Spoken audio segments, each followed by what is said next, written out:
আসসালামু আলাইকুম। Hair treat hair transplant clinic থেকে ডাক্তার জাকারিয়া বলছি।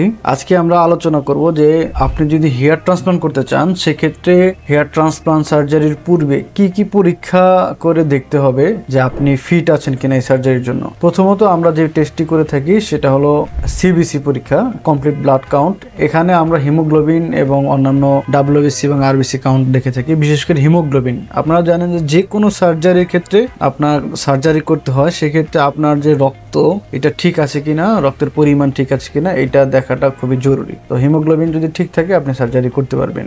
দ্বিতীয় নাম্বার আমরা যেটা দেখি যে আপনার কোনো ব্লিডিং ডিসঅর্ডার আছে কিনা, কোনো রক্ত পড়া বন্ধ হয় না এরকম কোনো সমস্যা আছে কিনা বা এরকম কোনো রোগ আছে কিনা এটা দেখার জন্য আমরা বিটিসিটি নামে পরীক্ষা করে থাকি। এছাড়া আপনি ডায়াবেটিসে আক্রান্ত কিনা এর জন্য আমরা র্যান্ডম ব্লাড সুগার এটা করে থাকি। আর আপনার হার্ট ফাংশন সবকিছু ঠিক আছে কিনা এটা দেখার জন্য ইসিজি, এবং লাংসে ইনফেকশন আছে কিনা এটার জন্য বুকের একটা এক্সরে। এছাড়া আমরা যে মেডিসিন চালাবো এই মেডিসিনগুলো আপনার টলারেট করতে পারবেন কিনা এই জন্য আমরা কিডনি চেক দিব। কিডনি চেক দেওয়ার জন্য সিরাম ক্রিয়েটিনিন। মোটামুটি প্রাইমারিলি এই পরীক্ষাগুলো করা হয়। এছাড়াও বিভিন্ন ইনফেকশন আছে কিনা, বিশেষ করে হেপাটাইটিস অথবা এইচআইভি আছে কিনা এইটাও আমরা স্ক্রিনিং করি।